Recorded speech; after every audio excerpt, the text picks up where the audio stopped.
Hello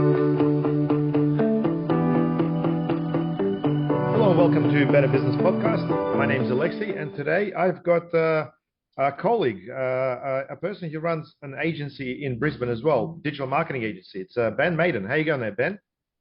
Yeah, great. Hi, Uh, hi, Alexei. How you doing? Good, good. Look, obviously there's a number of topics that come to mind, but let's talk about your business first, so our listeners know exactly what you do. So, could you just maybe, tell us briefly what your business is all about? Yep.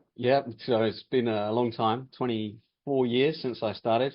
I got my Y2K bonus and thought I'd teach myself web design, and fell into SEO before it was called SEO, and moved to Australia in 2006. I was based in London, and yeah, basically working for UK clients for a few years. GFC hit, started transitioning across to um, Aussie clients. And SEO back then was super simple, so didn't really make much money actually. It was a bit frustrating. And then about 2010, 2011, started hiring team, building a team, and doing more kind of complex inbound marketing campaigns.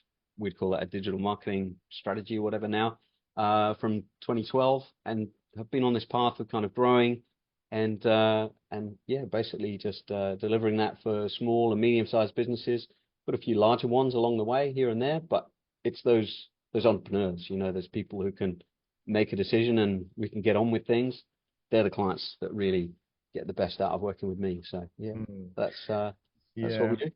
Well, look, majority of our listeners will probably ask the question, isn't SEO dead? Because not everyone obviously is Yeah, yeah. relying on SEO as much these days. I mean, you're doing a lot of search stuff, so Google Ads, search engine optimization. So tell us about what's happening with SEO. Is there something that small businesses really need to know about? Is that really still a thing? I mean, I'm going to take a neutral standpoint here, and I Yeah, just want to hear your opinion. yeah. Well, I know you know what you're talking about. So uh, the way I see it is that the fundamentals aren't really changing. And I take a pretty long-term view of what we're doing with SEO. Obviously we're looking at tips and tricks and just get something up from page two to page one. That's always a nice win to have. But the long-term trend is always about giving the humans that use Google what they want. And then that way Google gives you more of the humans. And that's it. That's the fundamental kind of approach that we take. And I think about it in terms of if I can get the kind of three things that I'm really interested in getting on a client's website, then I'm going to satisfy those humans, and that's user experience. Obviously, make sure the website's not dreadful, at the very least. Ideally, make it really good. Have the words and align those with what people really want, and that's where the search marketing, Google Ads, that really helps because you can really work out which words make money, and really satisfy those humans. And then the final thing is getting links and citations. So, getting off your bum and actually asking people to link to your website. And there's just seems to be this terrible mental block with that people don't want to just pick up the phone and say, hey, you've been my supplier for 35 years. Would you mind linking to us? You Hmm. know, that's that's nothing. That's just nothing. So we do the phone call instead. Yeah. But yeah, I've noticed, obviously, over the last probably decade that, you know, things like SEO have been pushed back somewhat purely because there are faster ways for people yeah, to get some traction. So, for example, social media, the meta marketing, we used to call it Facebook, now it's the meta, that yeah. basically gets people, very easy starting point and essentially is easy to do themselves. I mean, what's your take on that? Has that sort of changed the whole It's the same as landscape? ever. Okay. It's the same as ever. Like I've got a side by side comparison that I've tried to put to this particular client of mine. I built her first website for her 10 years ago. And when she wanted to spend some more marketing money, do some more things, she loved the website, really happy with it. She's making sales. Uh, get another website. And I said, yeah, but we should do some SEO on this original website. No, no, no, we're going to get another website. Anyway, over the years, she's bought four different websites from us, from a learning management system to a little community to, the same product, but targeting different niches. It's great. But I put just one of these websites in Search Console, for example, and have a look at the data over the years. The SEO is getting stronger. Just naturally, it's accruing links, and it is actually going up in the rankings, but it doesn't really rank for anything that makes her money. So she runs Google ads because it's quick and it's easy. But I've got another client who's been with me for about 2 years who has spent equivalent amount of money on just an SEO campaign, and they're in a similar competitive market. It's different. One of them's healthcare, one of them's legal, but it's still a competitive, moderately competitive market. And they're flying, right? They're page one for all the good things. They're making good money from SEO. Their Google Ads campaign, they can turn it on, they can turn it off. Generally, it's off because they don't need the lead. And you can just look at it and you just think, this is just like property. When's the best time to buy a property? Well, 10 years ago. When's the next best time to buy property? It's today. Mm. It's just people are, people want to be satisfied quickly, and SEO just isn't that, unless you kind of feel the quick wins and you really kind of celebrate that. And I'm getting better at that, trying to share those little wins with the clients so that they feel it and they understand that there are green shoots growing here. Let's keep watering the garden. Cool. Well, look, SEO is certainly a big subject, and I think it's going to be maybe a little bit too technical to go deep in it in the format of this particular podcast. But in relation to the problems that the clients are having, obviously, majority of customers would come to you initially saying, "I need more leads." How are you seeing that journey sort of changing, and especially like today in 2024, where I'd say majority of businesses have really got a backlog of work based on this whole COVID hype, and I guess lack of resources. How are you finding things are changing? Yeah, well, actually, I think people are planning ahead a little bit more. And so there's two aspects to that. There's seasonality. Like I've got some clients who are doing aircon, and they're really thinking more this year than ever before about what are we going to do to be on top when the quiet period comes. Because like right now, like from basically about like September, October, they are flat out right the way through till February, March. But then what do we do in May, June, and beyond? Like what do we do when the winter comes? So we're really thinking about that. I had an aircon client in Perth years ago, and we actually had some, I can't remember what they're called, but like heating systems, heat pumps or something. And, that was super successful over there. But here in Brisbane, that's never really taken off. But yeah, so we're trying to get clients to think about planning ahead. And I think we talked, briefly before, but it's, I've got some clients who are a little bit older and who have come to me and have said, yeah, I need to think about my business for the long term. I'm going to retire in 5, 10, 15 years. And what I need is I do need that long-term view. The long-term view that I take and just explained about, look, if you just spend all your money on SEO, on Google Ads, you're not really getting the residual value that just accrues from SEO. And then they kind of get it, right? So years ago, one guy came to me 2010 and he said, yeah, I need a system. I need my marketing to be, like money in, leads out. That's what I need. How can I do that? Well, of course, you can do that with Google Ads. You could do that with Meta now. But in his case, he wanted something that was going to accrue value and get those ads for the best cost per lead. And also the product he was selling is quite complex. So people need to click around and learn a bit about what it is they're buying and look at the options.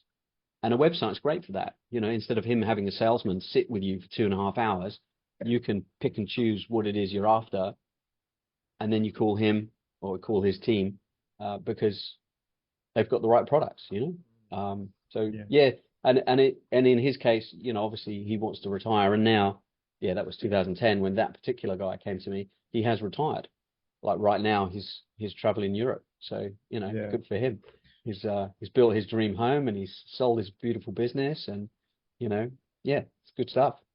We'll have a chat about the whole bigger picture and the exit strategy shortly, because I think that's a huge topic. But let's just unpack the whole part about planning ahead. I do find that is quite a problem, because majority of business owners, first of all, they are too busy in the moment. Majority of people you talk to, like, hey, I'm busy, I'm busy. Well, how is this Mm, busy working out for you in the long run? That is a question that gets a lot of people thinking. yeah. Planning ahead.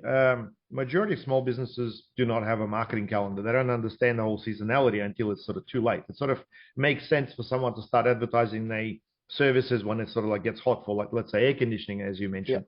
But if you are just whacking a couple of sales together just before Black Friday or something like that, I think you're doing it wrong. I think it's obviously about Oh yeah. understanding the bigger plan behind your business and understand where the assets are specifically for that plan. So first of all, Yeah. the way I've been sort of taught, and I had some pretty good mentors, is that the money is in the list. So whichever business you're running, if you want to think about a future exit strategy or want to focus on capitalizing the majority of your opportunities, you need to build a list. And if you got that list, you can work with it very differently. Now, looking at it from a perspective of calendar allows you to create a strategy, which is where you can then implement a whole bunch of different tactics in order to execute that with a clear goal. So the question for you, I guess, is do you have majority of your customers coming to you with a clear strategy, or is this something you help them with? Or do you sort of transition from a tactic into sort of a more big picture view? How does that work for you? Some of the clients have strategies, and I would say there's a bias in that towards the larger ones, where I'm dealing with a professional marketing manager rather than a individual entrepreneur. And whether they call themselves an entrepreneur, maybe not. Owner manager might be more like it. But the thing I kind of see is that they're open to it, and we do have those conversations about strategic kind of planning.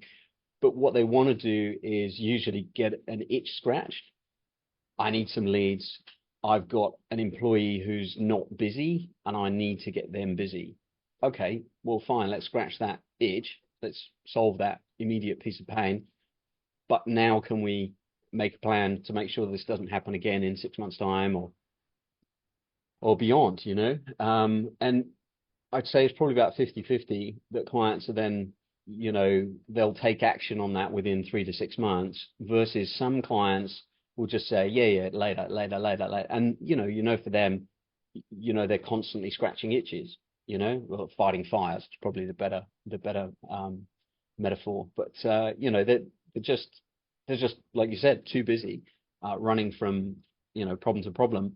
And it's hard. Like I've actually said years ago, I bought myself the E-Myth Revisited, um, the classic Michael Gerber book, and I read that, and I read that kind of twice, back to back, and I just thought, yeah, I need to start giving this to clients, and I bought a few extra copies, and I gave them to clients, and gave them particularly to this second 50% who couldn't plan ahead. They couldn't sort of see themselves sitting down around a table and thinking, all right, where do I see the business in 6 months' time, 2 years' time, 5 years' time, 10 years' time? And some people they just don't know. They just don't know where to start. And Mm. I try and help them, but sometimes the framing of our service, like I get it that they've just looked for us, who can get me to number one in Google, you know, and that's my pigeonhole, But then, I've got some other skills, so yeah. And Mm. I think that's where your book's going to be great. So because you're like me, you run an agency, you've lived the normal kind of problems that every small business has, making payroll and dealing with Fred's cat's died or the dog or somebody's got to go to the vet and little Timmy's not very well and all of that stuff. Yeah. Yeah, yeah. Well, look, I guess for us, we've been working with Simon Sinek's Start With Why. That was Mm. my book that I would normally give out or recommend to the customers in a similar sort of scenario because Yeah. you got to get people to start thinking bigger. I found that, obviously Michael Gerber's book, The E-Myth, is great. However, I think it's aimed at people who are transitioning from a job to being self-employed, just taking that linear path. Yeah. And a lot of other people don't quite fit that criteria. They can relate to it, but this is Yeah. where, there's some great content, but it doesn't specifically wrap around the whole thing. What I found was really more inspiring was the whole Simon Sinek Start With Why philosophy, where, hey, why are you doing this? What are you trying to achieve? Like, think bigger, think from the bigger perspective, not so much sequential, but more about where does this whole thing originate? And I must say, there's probably different profiles of customers that would follow either path. But yeah, getting people to think bigger really opens up new conversations and allowing for more opportunities later down the track. Anyway, I Mm. just thought I'd share that. No, that sounds good. Yeah, well, that particular client that I gave the email to, they won a huge contract with the British government to do some, some really great work, and they had this very small team. It was just just the three founders and a couple of employees, and they actually had to find a team. They had to build a team to meet the demand, and that was a big struggle. They actually had a real fight on their hands to get the people that they needed to meet the needs of that contract. So it was Yeah, full on, yeah. really, yeah.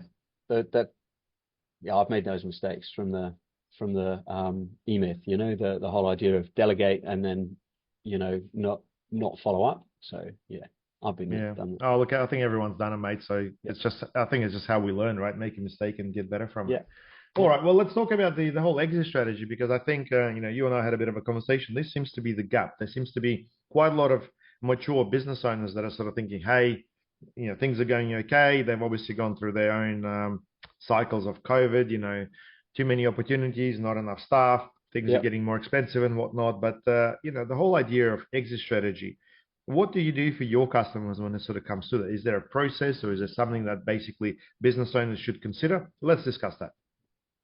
Yeah, well, it's the classic of just trying to bring it to the fore. So in the sales process, we ask a little bit about it, but particularly these days we're kind of talking to professional marketing managers, that kind of thing.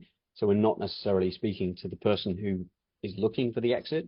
But when we do, yeah, that's when the question comes up, and we want to know, what are you thinking about? How are you planning for this day that's going to come? What do you want to achieve? Do you want to have cash sale? Do you want a business that generates money on a recurring basis without being involved? Like, what do you need? Because it doesn't really matter where those answers come. If it's just they want a cash sale, well, okay, you need to have a nice pipeline of leads and revenue that you're not holding. That you're not the one turning all the cogs and the handles to make those leads come in. So yeah, that question comes up usually when we meet the owners, or when we are speaking to very senior managers. And really, the point of it is, yeah, I guess to make them think big. I like that. I'll try and incorporate that in there because yeah, they do need to think bigger. And like I said, like this particular client that won this massive contract with the British government, they weren't really expecting to get that. They were the smallest player in the tender process, and they knew it, and so they were obviously very excited. But yeah, things were challenging. Let's put it that way. Yeah, Yeah, yeah. Well, yeah, look, the majority of our customers is that sort of mature audience between, I'd say, 35 and maybe 55 or so. yeah, And a lot of people are sort of starting to think in the process of working with us. And look, we've got a pretty good relationship with majority of our customers that sort of expands over 10, 15 years or so.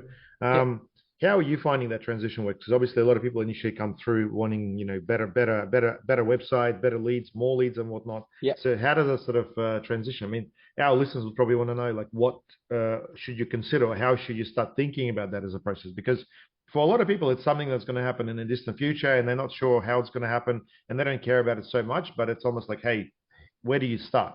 Yeah. Um, Yeah, one of the things that I kind of baked into our business, like I, got involved with, studying, having a look at profit first, and trying to make sure that the business is quite kind of organized and is making money and is, everything's kind of systemized. Let's say like just the idea of trying to make it like clockwork. And for a business owner, that's hard, especially if they're fighting fires the whole time. But trying to remove yourself half a day or a full day each week and say, well, what can I systemize? What can I fix? What can I uh, kind of diagnose whatever problems are occurring, put some time and effort into it, and then put something in place that means that this problem will never, ever happen again, right? And so that's what I've done with Matter Solutions is to put in like policies, procedures, documents, just communication, just communication with my team. You're empowered to act when this happens. You're empowered to do this when that happens. And, in that case, problems don't really arise as often. So the fires don't need fighting. And that way we can then really invest in the long term, the systemization, and often it's good to kind of chunk those up into the sections. I think like you spoke about with the sales process, how do I turn a lead into a signed order and money in the bank? How does that look? And one of my strategies has always been to be as easy as possible to do business with. And I learned that from a client years ago. His mantra was, I want to be easy to do business with. And it's a great thing, and he was super, super easy to work with. And then I really looked at, is it necessary for them to sign this and this, or just this? Do they have to do this deposit and that one? Do they have to have 3 different invoices, or can just one go out? How does that stuff look? And everything, all of those systems to say, all right, that sales process from end to end, I can fix that. That's like I did engineering at uni and never really used it, but I understand things as systems. So from start to finish, okay, we can make that as streamlined as possible. And then we can say, all right, from the marketing system, the job of the marketing system is to get that sales process started. So how does the marketing system fit in and bolt onto the start of the sales process? And then, obviously that's where we've been doing that for clients for years and years and years. So that's easy. And then operationally, how do we deliver once they sign off?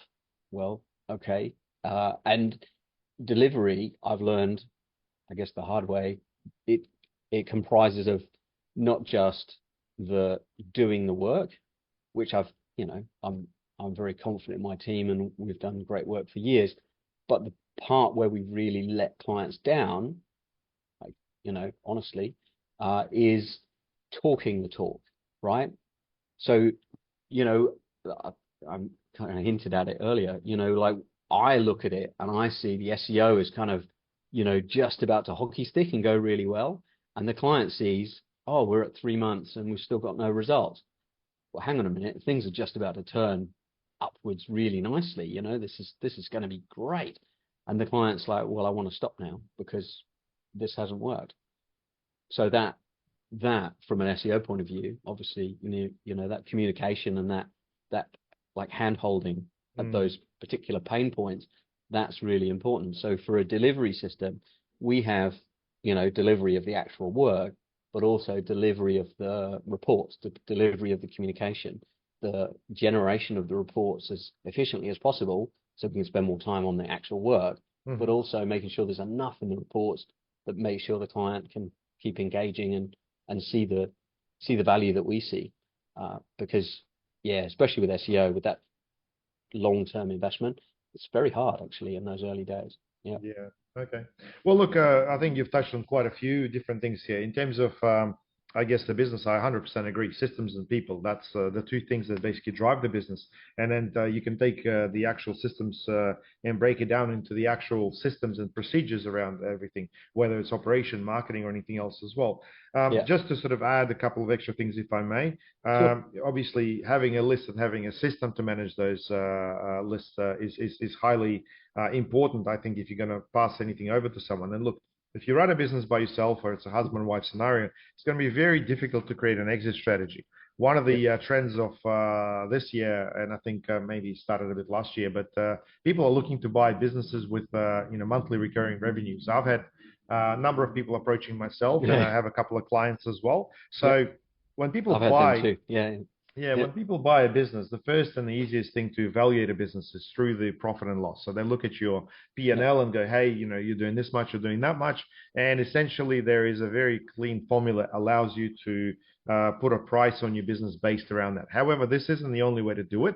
And I think with a lot of businesses, many business owners are running complex business structures with trust and whatnot, where they may not potentially be keeping their business super profitable. They could be distributing things. Look, I'm not an accountant, but I'm just making you aware that it's not a clear cut. A lot of other businesses have got, what's called an opportunity structure behind their business that could be executed when you sell a business, because you could be running let's say an online store selling a particular product, and for you that generates whatever per month. But if that business was owned by somebody else who could use it as a supply and install, for example, that could be a completely different picture. So the whole clean P&L thing goes out of the window. So exit strategy is bigger than just selling a business too. I must say that a lot of people look into licensing their business, where they have a very good system and they want to remain in control of the quality and then scale the whole thing, getting somebody else. And there are a heap of people that are looking to buy businesses like that. For that reason, Jim sells very well when it comes to their franchises. And look, I won't comment on the quality of Jim's franchises, but everyone can make their own decision. But all I'm trying to say is, when it comes to exit strategies, there's many different ways to do it.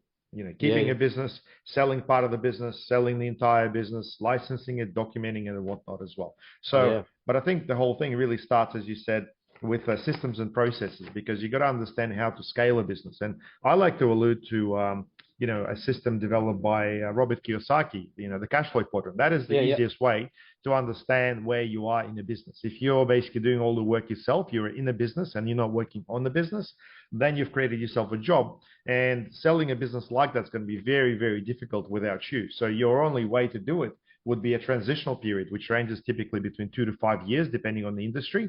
And it's going to be a difficult one. If you want to turn that into more of a proper business, this is where you need to start looking at people who can follow a system. So there's quite a jump in there. Anyway, I just wanted to fill the gap to sort of mention all these different aspects, because, Ben, I think you're talking about the digital side of things, and you're spot on. The whole value of a website ranking, the work done on the SEO is very specific, and it is a big chunk of something, because if you buy a business that ranks #1 for highly competitive keyword that drives all the business, that's worth a lot of dollars. What you do with those leads coming through and how you get them on board is is completely another agenda altogether. Anyway, I thought I'd just clarify. Yeah, well, the thing that I found, particularly with the guy I'm talking about that sold his business, but he's passed it on, actually. Other members of his family have been involved too. The thing that's happened is that the power of the SEO, or the ability to generate some sales and leads and have that cash flow really reliable, and he can take time off, and he's been able to then hire all those professional managers. So it's kind of like a staged process. Whether you use SEO or Meta, or it doesn't really matter. But once you've got a marketing system that generates leads consistently, you can then fix your sales system. And then once you've got a sales system fixed, then you can fix your operation system. I mean, maybe you come from, either end and meet in the middle. But in his case, they basically just worked through the whole business. And because they had money coming in, they could go to the accountant and say, all right, well, what do we do now? Well, okay, here's a business coach, or here's a HR kind of policy, or, process where they can formalize hiring of people. And so there's obviously lots of different issues about that, but over time he's been able to use the power of just one aspect, sales and marketing, to then power up all of the rest of the business and then get a nice exit. And I look at that, and I mean, we're even paying attention to people who are trying to exit or sell their businesses. I mean, loads of businesses are just closing their doors, and that's a huge shame, because somebody like you, somebody like me, we could take that business on and we could turn it into something tremendously valuable. I mean, so I've even, like you said, with your spare capacity, you're writing a book. Me, I'm building an app, but I'm also keeping an eye out for other businesses around that I could take on, because we could do that. And I like the Rich Dad Poor Dad. That's good. Cash flow quadrants. Yeah. Just briefly, tell us about the app that you're working on. You've mentioned, I just want to make sure our listeners get the complete picture. That's all. Yeah. So there are a few players in the market who will provide like free scanning of WordPress websites, and WordFence is the big one. We're building one that takes a little bit of a different approach. The idea is, and it's not ready yet, but the idea is that it's basically a free scan, so you can just install the plugin straight from WordPress. We're not in the repository yet, but we're going to submit pretty soon. Get the free version. You can scan your website as many times you like, as often as you like, and it'll basically just give you a clean or not clean, give you a little bit of information about whether something's vulnerable or not. and we use some public vulnerability databases to collate all that information. But then if people want to go a bit further and have us look after the website for them, there's a premium service that they can upgrade to and have that kind of taken and done for them. That's a separate business. That's not part of the agency, but it is something I've learned that we're good at. So we're good at, like, I kind of sometimes call it the one trick pony. We're very good at policing the security policies and making sure that our clients don't get hacked. I've seen some brutal kind of attacks and horrific kind of situations where clients have said to me, yeah, I'm really happy with this supplier because they only charge me $200 a year. Yeah, okay, like hosting should probably cost a little bit more than that, and that's a bit of a false economy. But yeah, let's see. And I know if I remember years ago, I can't even remember what it was, 2016, 2017, the Syrian Electronic Army, they attacked and hacked, I think, Net Registry and some major kind of hosting companies, and websites just went down right, left, and center, like on one particular day.